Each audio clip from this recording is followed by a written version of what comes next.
ngibulise umfundisi uSokhokho. Amen. Ngibulise umfundisi uTatomamandla nenkosikazi yakhe. Sibulele umama uMhlathi kaUbaba phakathi kwethu. Siyabulisa mama ngalibina namhlanje.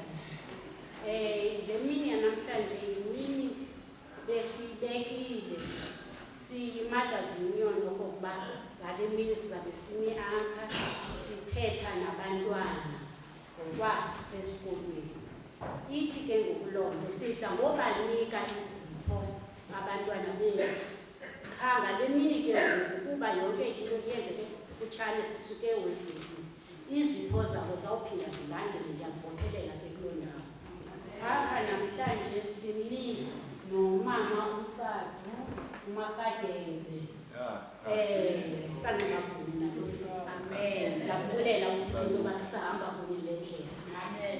Uyeke namhlanje osasiphathela nomphako uMandi ezawuthetha nabantwana. Emde njena kodwa akazibambe namhlanje. Kodwa akazibambe zeninguyiki nibone kwisithomo sakhe. Inkosi Marhadebe niphe nabo.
Bayavula abantwana ngolwesithathu nge-14.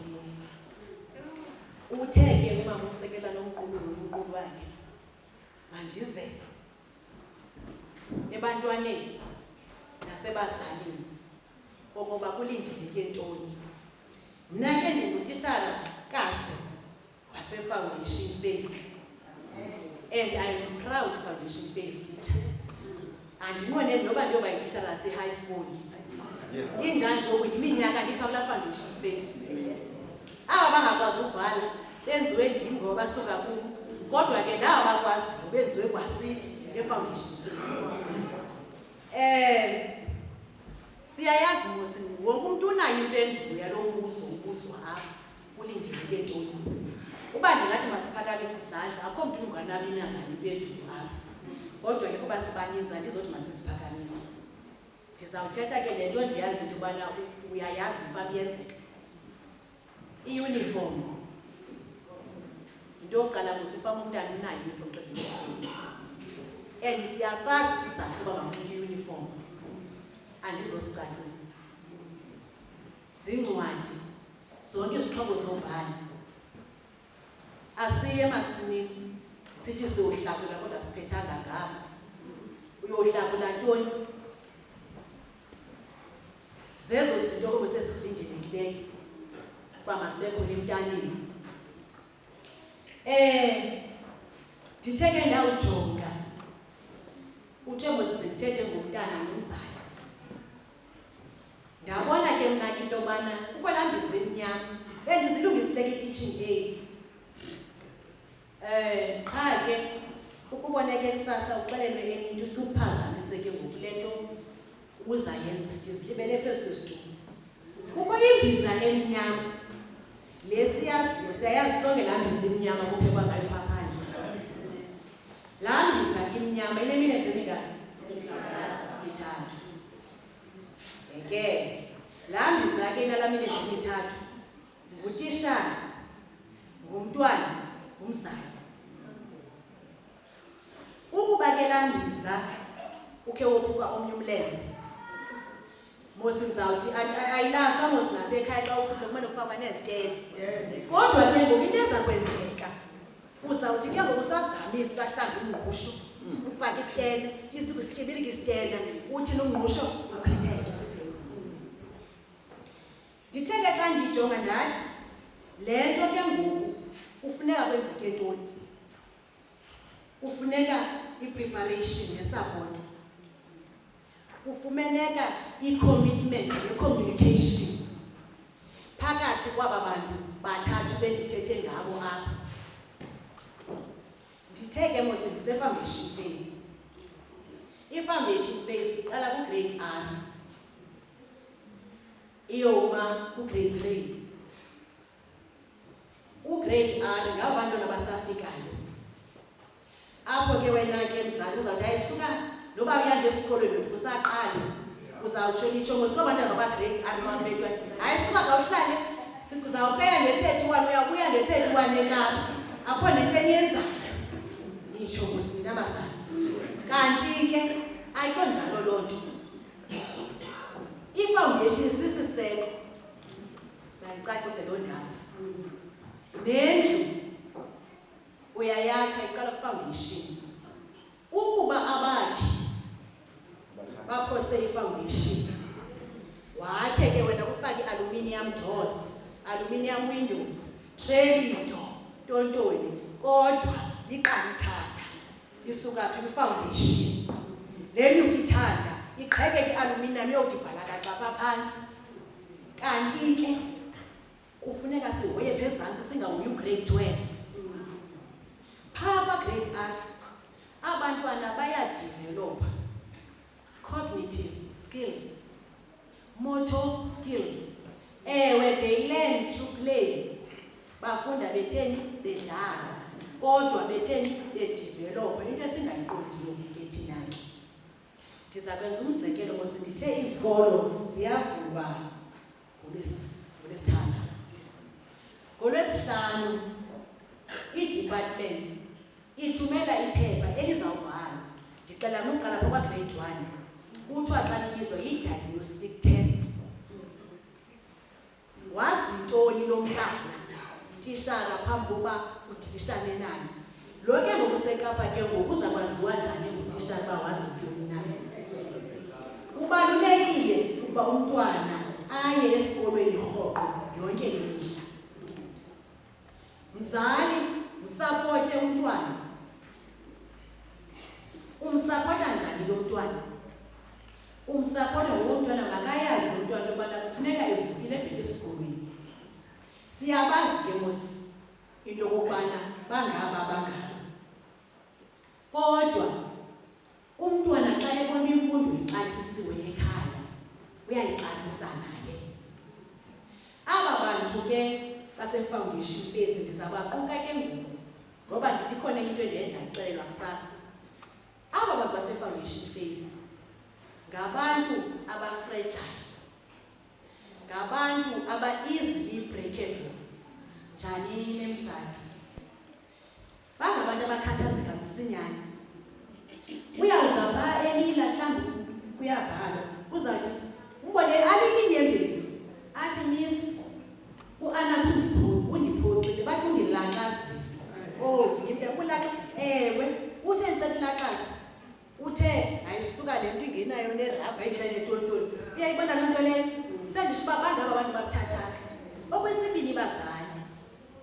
siyabazi bayakhathaza. Kodwa ke hayi manje sumshawuta kusasa xa phika esikolweni. Ngoba uyenza yonke imini yakhe. Akabi right yonke la mini. Uthi ke omnye ndizawuthetha kakhulu kapha efoundation.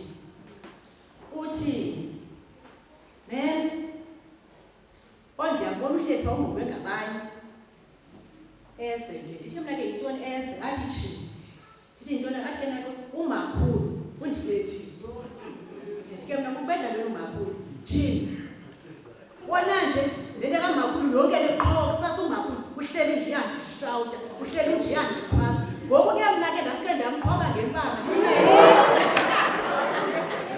Hayi man sendingamkhwali qha ebetsala ingubo zami. So ke bena betsala into zangu ngoke wathi uyandibetha anda uyandibetha. Uthi bendingambethi mema umakhulu. Sendishintshe ukubana bangoba abantu banjalo ufumana bake ngoku laa nto ibiyenzeke kusasa ekhaya utheni uyayithanda. Mandigqithe ke apho grade 3 grade 3 i-exit class yase-foundation phase. Uphume siya kwa-grade 4. Grade 4 to grade 7 sithi intersect, that is intermediate and senior phase. Apha kwa-grade 3 laa mntwana le nto ke ndithi eyona key point yamzali support laa mntwana phaa kwa-grade 3 ufundiswa ngumemsado yedwa 4 learning areas: isiXhosa, i-English, i-maths, i-life skills. Then ke ngoku umemsado uyayazi into yokubana uAnathi wam ndiyamazi uba akazogqiba yena sikele esiXhoseni. So ndiyayazi uba ndizamthatha ngexesha elithile ndimbeke ecaleni. Now kwa-grade 4 ufika ke ngoku kwii-learning areas ezininzi, that is ii-subject ezininzi. Ungezeleke o-NS, o-SS. Ngoku xa efika phana and phake ngokutshintsha iperiod engotishara u-1 uzawufika umemheri manzi atitshe isiXhosa sakhe. Liphele ixesha angene utishara we-maths ezininzi yakufumana uba ngoku ebengekagqibi nesaa siXhosa. Kulapho ke ngoku wena mzali kufuneka umsapoti ungena khona. Umbuzo umntana benisenza ntoni esikolweni? Ithini i-homework likhona i-homework? Naxa ubizwa ngutishara, utishara kasoza unququle endlini yakho akusise esikolweni kanti ubizela into engekhoyo. Uhambe usabele umamele ucommunicate notishara womntwanakho. Nokubana akakhange akubize utishara kodwa kakusabele uba tishara andinawuzana unelungelo manditsho mose amalungelo siwachana ukufa. Unalo ilungelo uthi tishara memzali ndicela uza ubona ndingaza xesha phi malunga nomntwana. Lilungelo lakho ke elo. Umemzali uzawuthini uza kunika ixesha. Masibalungiselele abantwana bethu, masingabaphoqi abantwana bethu. Aba ke bethu bayakholwa kunconywa. Ncomani bazali. Sanuthetha xa enzeka kubi. Ncoma naxa enzeka kubi sushawuta kakhulu ithi hayi kodwa kawenza kahle ukufama kule ndawo uthe. Ngoba nabo siyabacaphukisa. Nabo batheni basicaphukisa. Uyayibona ne? Kodwa ke ngoku masizame. Ingqeqesho iqale ekhaya. Ndifuna ukuthi iyonke le nto idiscipline.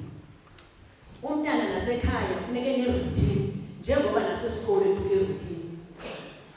Uyazi kufuneka yazi umntana xa ndivele esikolweni ndifika ndikhulule, ndibeke ubhaka, ndikhuphe isikhaftini, ndisifake esinkini uba sifake esinkini okanye esityeni, ndikhulule izihlangu, ndizibeke endaweni ethi instinct esemncinci umntana. Makayazi into efuneka yenzile. Nalo ufuna kwa-grade 1 makazicikicele, siyathetha phaa-life skills, makazicikicele ipenti nebhigini yakhe. Wena ke ngoku mama uzamazi mos bakho nto ingaba icikicele uzawulandela apha emveni kwakho uphinde yenze ntoni uyiphinde. Siyazithetha ezinto uba sinakaleni ndlela kuthiwa ngu-life skills funeka zithethile. Siyazithetha into yokubana xa uhlala funeka wenze into. Mandimke ke apho ke intersect bese ndithethe ngo-grade 3 ngo-grade 4 ofikayo. Naphaya ke bazali sinida isapoti. Qiniseka uba umntwana wakho uyayenza into yokubamba uyayenza. Sinee-challenges kakhulu ke andifuna ungena kuloo nto leyo uba wawuthi mandithethe loo nto. Kodwa ke into endizayithetha uba kufuneka isapoti. Kuthiwe ke mandigqithe ke ndandititshala seprimary eMoskenshini. Kodwa ke kwathiwa ke sogqitha amantombazana ndititshala nase-high school. Bayaphuma ke kwa-grade 7. Baphuma ke phaa kwa-grade 7 bebezazi babazii-seniors ngokwabo bezii-boss zapha eprimary. Niyababona mos ne? Bezazi into okokubana hayi sithi abazii-boss apha eprimary bafike e-high school kwa-grade 8. Bazafika babezintoni ke ngophaya? Hayi ke ngoku zinqunqu ke ngophaa. Uphelile untoni? Uboss. Phaa ke ngoku uzaphinda adibane nabanye abantu, nabanye obani ootishara. Nalapho funeka sixhasiwe. And ke ngonaphayana ii-challenges zizawuthini? Ziza kwanda. Uyayibona ne? Ngoba kaloku udibana nee-new friends, new teachers, new environment. Aphume ke enze ke afunde ke esenza ke grade 10 napha kwakhona i-transition class apho ke ngoku kufuneka echuze ntoni ii-subjects. Ezi subjects ke ngoku zezi zizawuditheminha ntoni i-career yakhe into yobana ufuna ukuba yintoni na. Nalapho mzali, uyabona umzali hleli nje kufuneka utheni ukho for umntanakho. Akhethe ke ngohlobo akhetha ngalo. Aphinde phakathi naphakathi athi andifuni le nto mna. Aphinde atshintshe. Kodwa napha e-high school liphinde lifike libe khona ixesha lokuthi ngxi ungaphinde ukwazi ukuthini ukutshintsha. Umzekelo ngoku uzaphuma ii-results zika-grade 12. Siyambulela uThixo ngabantwana bethu baka-grade 12. Sibulela abenze kakuhle nabangenzanga kakuhle. Akokuphela kwethemba. Ahambe ke abhekeke eyunivesithi. Ndiyabona ndithethe education ngoba ndizawuba phaa kwezi-education. University wise. Xa besifika kwa-grade 12 uthi ke ndiyazi ndifuna uyofunda kude. Khe ndikushiye mama apha ke ndikhangele uzawuthini na. Hayi ke torha sifumane kwisikolo eKapa, eBloemfontein, eRhawutini, emke. Ithi ke kaphinde efuthi mama, hayi. Salelila ngoku, hayi mna ndibona nogodu kuba bendikwazikonda nge-weekend zathwana hayi ntombi ihlala kaloku andinayo imali yebhasi. Okanye hayi ndihlala. Napha ke bendinani masibaxhasi. Ngoba mhlawumbi uzawukhetha le nto aphinde abone wena ugqibele kwi-first year esenza lento. Gqi ngoku umntu hayi kokuthe sewuthetha ngenye into nje. Kodwa ke kuloo nto yonke yintoni efunekayo? Yi-support. Ayikho enye into. Ngoku uzawufowuna, bayafowuna athi ndizawubhala i-test. Mama kandithandaze ngoba ke uyawazi kanti lo mthandazo. Mama kandithandaze. Aphinde afowune, hayi andigqibanga laa test, hayi mna ndiyagoba, hayi mna ndine-anxiety. Nawe mzali uyathini apho uyangena. Iyonke ke le nto ndiyithethayo xa ndiqukubela. Mos yonke le nto ka-education. I-core business, teaching and learning. Primary is teaching and learning. High school is teaching and learning. Tertiary is teaching and learning. Wena mzali yintoni is support. Nditheke mos laa mbiza imnyama iyophuka kumlenze. Ukophuka kwayumlenze kukho into ebizwayo ke kuthiwa yi-driftfoot. Abanye besithi yi-Delfoot. Loo nto iyiyo kodwa i-driftfoot bendinazo kwiipictures ezinye. Apho ke ngoku isapoti sizawunideka khona uyithathe le mbiza uyibeke apha ngoba umlenze utheni womelezela laa ndawo ingenamlenze. Kanti ke seyinayo yona ithathu le milenze uyakwazi uyifaka kule driftfoot. Ufuna ntoni? Uyayilifta scaffolding ufuna uyilifte. Wenzela ntoni ke ngoba nalo mlilo okokubana uthini ungayitshisi le mbiza. Kukho ezi ke ngoku imbiza sizithengayo zakwenza umzekelo ngazo ezi zi-light. Ezaa mbiza azifuni mlilo umkhulu. Asoze phana uba siplastic ufake iplastic ufake amaphepha izawuthini imbiza izawunyilika. Naba bantwana bethu ke bethunani bayanyibilika. Abafuna ungxoliswa, abafuna ushawutwa, abafuna uthwala. Xa ndigqibezela ndizawuthi phaa kwi-Proverbs chapter 22 verse 6. Uthi train up a child in the way he should go, and when he is old, he will not depart from it. Mqeqeshe umntwana wakho ngendlela aqeqeshwa ngayo umntana. Asipanishi bantwana bam, andize kuni asinipanishi, siyaniqeqesha ngoba siyanithanda. Omakhulu ndibothulela umnqwazi omakhulu, especially kwaba bantwana thina sibafundisayo. Abantwana sibafundisayo banabo oomama, kodwa uzawuthi wawubiza afike umakhulu shem edinwe isiaram, edinwe into yokobana ndikhumbula omnye phakula klasi yam sibanza kuhlela phantsi, ndibanika ke ufuneka baze neento zokwenza indlu, baba-life skills, kubakho iindidi zezindlu, different houses. Ndiyazichaza ke endizifunayo. Bayaphakama ke bona ke phaa bonqena uthetha, mem ezapha kum, yho uzawundishawuta umakhulu. Ndizawushawuta ntoni? Umakhulu nangokuya usinike uthe eyona nto kumamakho nankuya ngapha usefunda enxila phaa ewusu. Uthilo umakhulu. Sendisho into yobana bomakhulu le nto uThixo aninike yona ningayiyeki. Aba bantwana bayithetha ngolu hlobo uyithethe ngalo, abayithethi ngolunye uhlobo. Abazoyijika, abazoyihobisa. But we appreciate you then mothers. Andisho uba oomother asiba-appreciate, but siyabazi oo-grandmother ngabantwana babo. Lastly, every child is unique. Mama sukuthi yho hayi ke nakunandi zangatshonele esikolweni, zandibizwe mna ngonandi ngoba nje wena ndibizwa ngawe qho esikolweni. Hayi hambi ngolo hlobo. Uza kuxelela abe ngathi uyaphoxa athi unandi mnandi, mna ndingusibahla. Uyayibona ne? Abe ngathi lo mntana ngokuya athi uthatha inyani akaphoxi. May God bless our children. May God bless our parents. May God bless our teachers. Bomama masithandaze. Bomama masingayikuthandaze. Bazawuphuma abantwana bephumelele bengaphumelelanga. Bazawuphuma abantwana bahambe babheke ehlabathini eTheshiyana. Wena mama umsebenzi wakho uguqa ngedolo.